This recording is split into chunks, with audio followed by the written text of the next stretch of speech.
আমার মরা বাবারে কেমনে আসামি করলো তারা। দর্শক, এই প্রশ্নটা আমিও করছি যে গতকালকে আমি একটা রিপোর্ট করছিলাম, সেখানে নিশ্চয়ই দেখেছেন, অন্য একটা পত্রিকার রেফারেন্সেই বলেছিলাম যে 3 জন যারা মারা গেছে তাদেরকে হত্যা মামলায় আসামি করা হয়েছে। আজকে দেখেন আরেকটা আসলো, এটা হলো শ্রীপুর, গাজীপুর থেকে। মেয়ে হচ্ছে শ্যামলী, কান্নায় ভেঙে পড়েছেন। গাজীপুরের শ্রীপুরে হত্যা মামলার আসামির তালিকায় মৃত বাবার নাম দেখে কান্নায় ভেঙে পড়েন মেয়ে শ্যামলী। রোববার বিকাল 4টায় উপজেলার ধামলয় গ্রামে। এটা খুবই দুঃখজনক দর্শক। এটা চিন্তা করা যায় না যে এই ধরনের গায়েবী, তাহলে তো মামলাটাই হয়ে যাচ্ছে গায়েবী। হয়তো মামলাটা সত্য, কিন্তু এই যে নাম ঢুকানো বিভিন্ন জনকে একেবারে লিস্ট ধরে উল্টাপাল্টা ভাবে করে মামলার মেরিটগুলো কেন নষ্ট করা হচ্ছে বুঝতে পারছি না। এখন তো রিপোর্টিংয়ে সেগুলি চলে আসছে। হত্যা মামলায় আসামির তালিকায় নিজের বাবার নাম দেখে শ্যামলী আক্তার বলেছিলেন, আমার মরা বাবারে কেমনে আসামি করলো তারা। আমার বাবা মারা গেছে, ওনার নামে মামলা হওয়ার কথাই না। ওরা জানার পরও মিথ্যা মামলা দিল। ঘটনার দিন তো আমার বাবা বাড়িতে ছিলেন, কোথাও যাননি। মৃত্যুর কয়েকদিন আগে আমার বাবা আমাকে বলেছিলেন তার বিরুদ্ধে মিথ্যা মামলা হইতে পারে। পরিস্থিতি ভালো না, বাবার আশঙ্কাই সত্যি হইল। শ্যামলী গাজীপুরের শ্রীপুর থানায় করা একটি হত্যা মামলায় আসামি মোহাম্মদ কালাম মিয়া ওরফে কালাম মিয়ার মেয়ে শ্যামলী।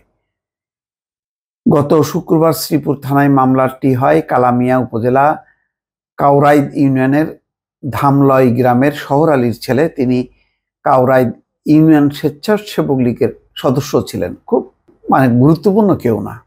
স্বজনদের দাবি, গত 25শে সেপ্টেম্বর মস্তিষ্কে রক্তক্ষরণে মারা যান কালামিয়া। ওই মামলায় নামীয় আসামি 227 জন। এছাড়া অজ্ঞাতনামা 100 থেকে 150 জনকে আসামি করা হয়।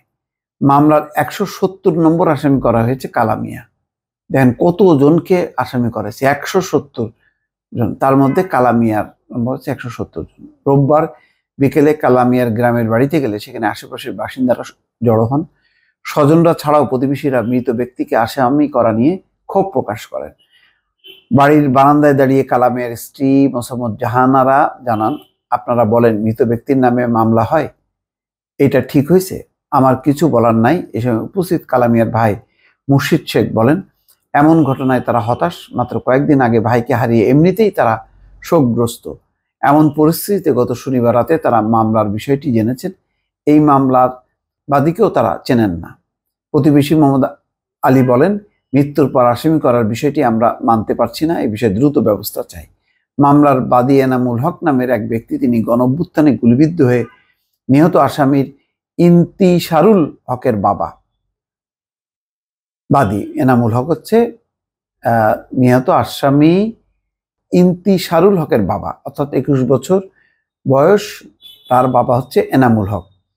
আশিরের বাড়ি ময়মনসিংহের ত্রিশাল উপজেলার বৈলোর গ্রামে। গত 5ই আগস্ট শ্রীপুরে পল্লী বিদ্যুৎ মোড় এলাকায় অভ্যুত্থানে অংশ নিয়ে গুলিবিদ্ধ হয়ে মৃত্যু হয় আশিরের। তো ঠিক আছে, আশিরের বাবা হচ্ছে এনামুল হক মামলা করছে, কিন্তু মামলায় যে এই যে ভাবে জট পাকায় বিভিন্ন জনকে যে দেওয়া হয়েছে, এর মধ্যে প্রকৃত আসামি কারা? অন্যদের কাছে শুনে নিশ্চয়ই তার নামটাও ঢোকাই দিচ্ছেন তিনি। এখন পুরো মামলাটাই তো প্রশ্নবিদ্ধ হবে। সবচেয়ে বড় কথা হলো যে এইভাবে ব্যাপকভাবে করতে, যে এখন যখন বলে যে এরকম তার মরা বাপরে, একজন বলছেন যে তার মরা বাপরে আসামি করা হয়েছে, তখন এই মামলার মেরিট থাকে? এই বিষয়টা কিন্তু বারবার কিন্তু প্রশ্ন করা হচ্ছে যে এইভাবে গণহারে যাতে সবাইকে জড়ানো না হয়, কিন্তু তারপরেও কিন্তু সেটি হয়ে যাচ্ছে। দর্শক, ভালো থাকবেন। আল্লাহ হাফেজ।